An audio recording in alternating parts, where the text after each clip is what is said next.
Bonjour, bienvenue pour ce nouveau webinaire du FONGECIF PACA. Posez-vous avec nous pour aujourd'hui un témoignage. Nous allons parler de Magali, le témoignage d'un envol réussi. Donc, je suis Françoise Bonamour, intervenante conseil en évolution professionnelle. Bonjour Magali. Bonjour Françoise. Alors, dites-nous tout. Qu'est-ce qui s'est passé pour vous dans votre vie? D'où venez-vous?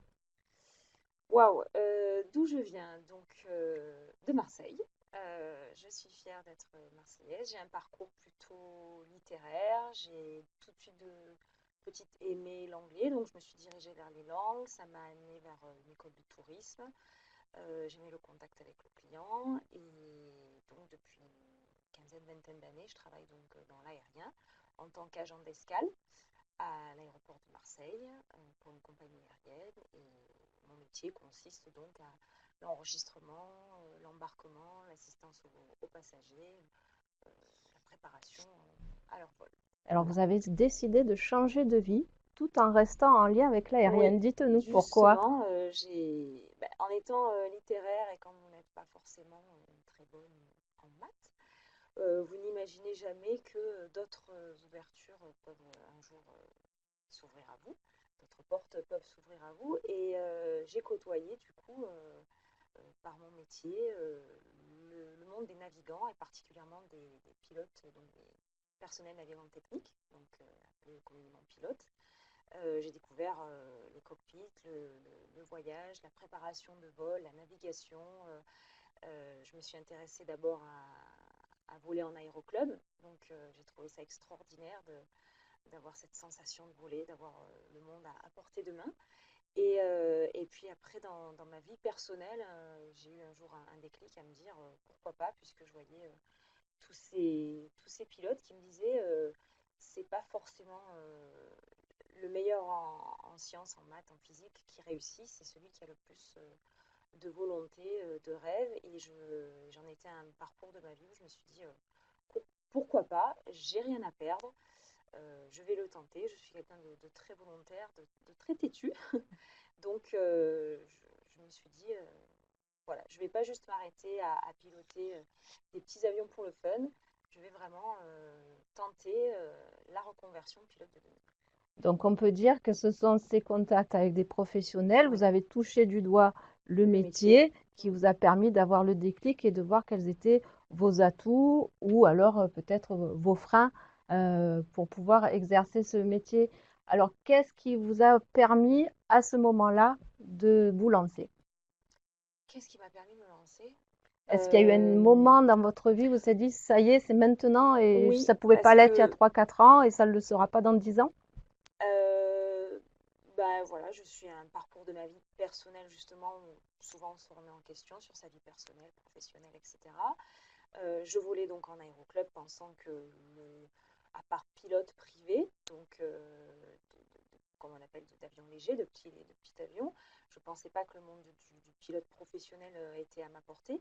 Et en fait, mes instructeurs me disaient mais non, mais tu as tout à fait les capacités, tu enregistres bien. J'avais un feeling avec le vol, avec l'avion, avec l'aérologie et tout ce qui se passe, où je me suis dit ouais, bon, alors moi j'en rêvais, mais que finalement mes instructeurs me poussent, je me suis dit pourquoi pas. Donc, sachant le coût de la formation, je suis d'abord venue à une réunion d'information au FONGECIF. J'ai vu aussi avec la conseillère d'orientation de mon entreprise, de ma compagnie, pour savoir ce qui pouvait s'ouvrir à moi en termes de reconversion, de formation, de congé formation.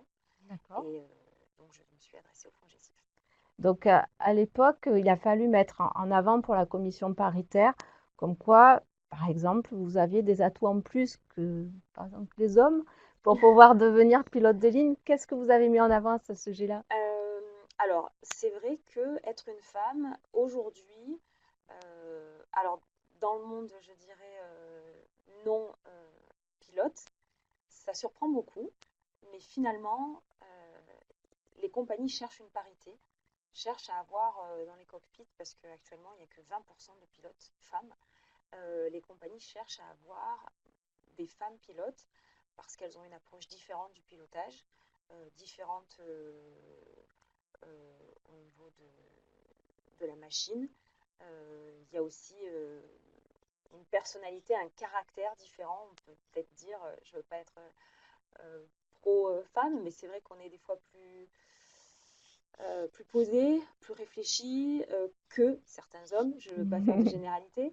Et donc, c'est vrai que j'avais beaucoup d'articles qui disaient que les compagnies cherchaient à embaucher plus de femmes pour un même niveau que d'hommes, pour essayer d'avoir une parité et un cockpit avec un équipage homogène, avec des femmes, des hommes, pour avoir ce brassage de différentes approches du pilotage. D'accord. Donc, on a vu que vous avez rencontré au départ les professionnels pour toucher le métier. Oui. Vous avez fait aussi des recherches documentaires pour savoir aussi qu'en étaient les recrutements au Mm. niveau des femmes. Au début, vous avez dit que vous étiez plutôt littéraire. Est-ce que c'était un atout ou un handicap? C'est pas un handicap, mais c'est malheureusement pas non plus un atout. Dans ce métier, c'est vraiment la rapidité de compréhension. euh, euh, il faut vraiment être très. J'ai pas le mot. Non, il faut quand même être plus scientifique, mais surtout avoir une réactivité, une vivacité d'esprit, de compréhension, d'analyse et d'exécution.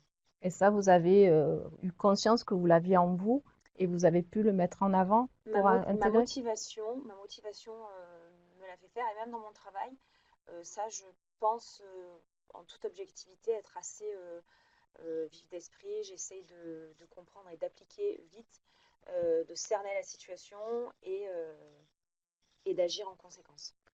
Donc oui, je suis plus littéraire parce que j'étais attirée par les langues et la communication et le contact passager. Et j'étais pas forcément bonne en maths et en sciences. Et, et c'est vrai qu'il y a un côté quand même scientifique et matheux, mais c'est surtout une rapidité, une logique d'esprit. Il faut être vif d'esprit. Donc, on peut dire que le conseiller du FONGECIF vous a aidé à mettre tout ça à plat pour le prouver à la commission Oui, paritaire.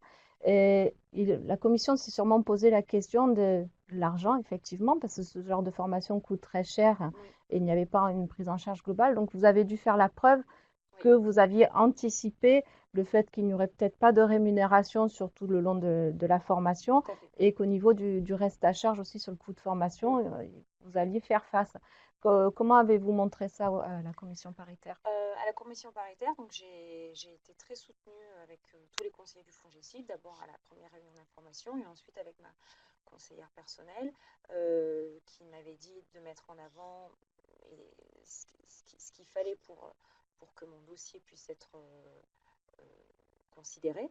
Ensuite, la première fois, malheureusement, le FONGECIF a trouvé que peut-être mon dossier n'était pas complet, pas bien construit, peut-être pas assez approfondi, ce qui m'a permis de quand même encore plus aller chercher en moi les ressources et d'autant plus savoir si ce métier était pour moi, me remotiver et ne pas laisser tomber. Et j'ai redoublé d'efforts.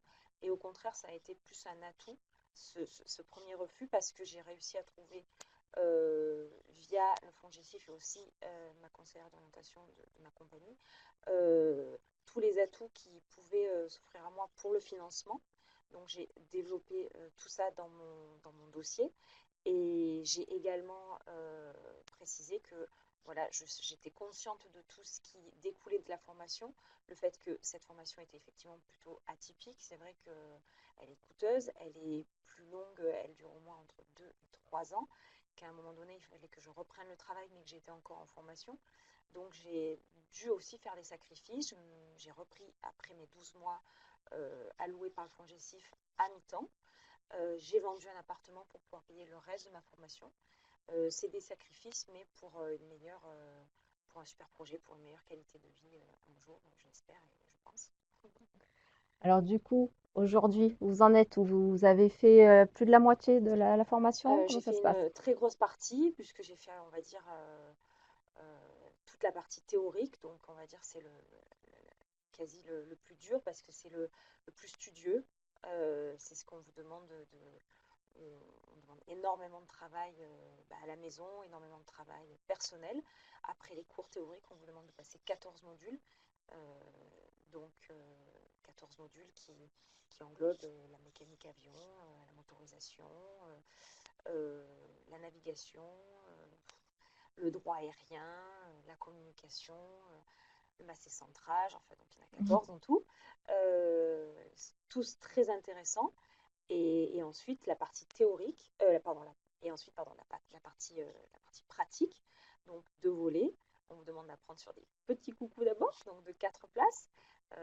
Là, vous aviez l'expérience puisque vous aviez vous-même déjà Voilà, volé. j'avais déjà commencé en aéroclub Oui. et j'ai continué.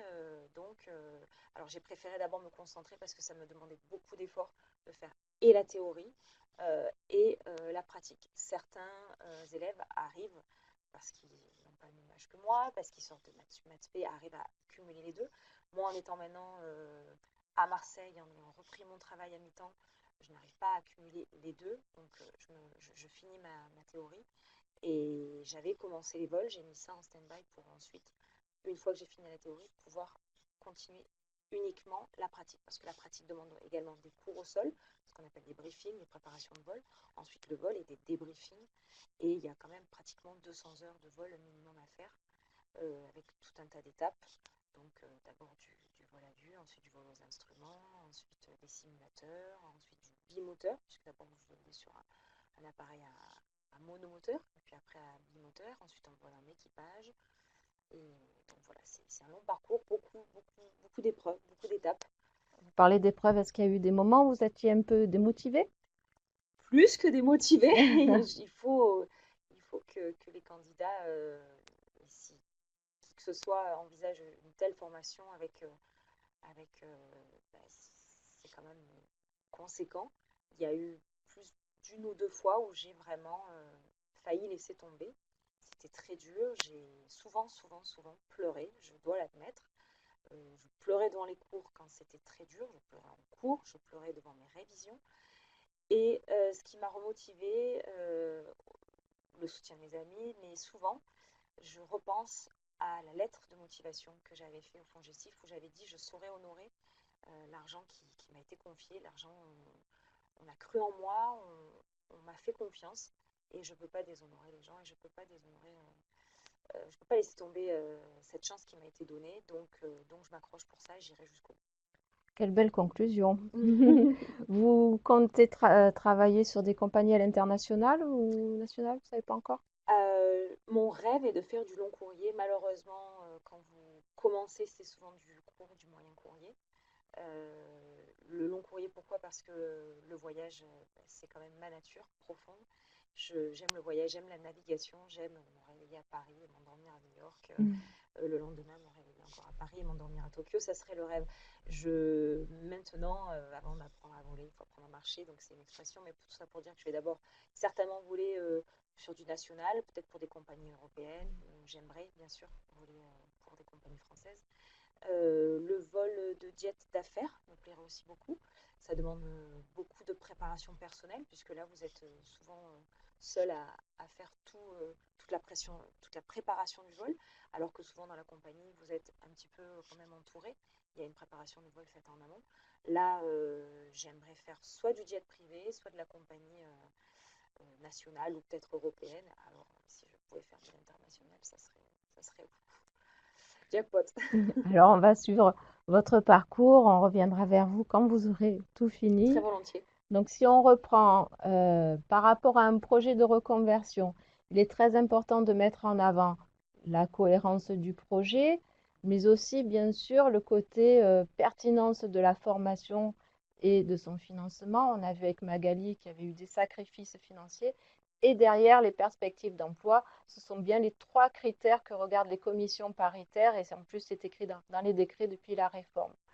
Je vous remercie de nous avoir suivis. Merci Magali Merci pour ce beau Françoise. Bon témoignage. courage à tous. Vous pouvez nous retrouver sur les réseaux comme d'habitude et un prochain webinaire à la fin avril. Merci et bon appétit.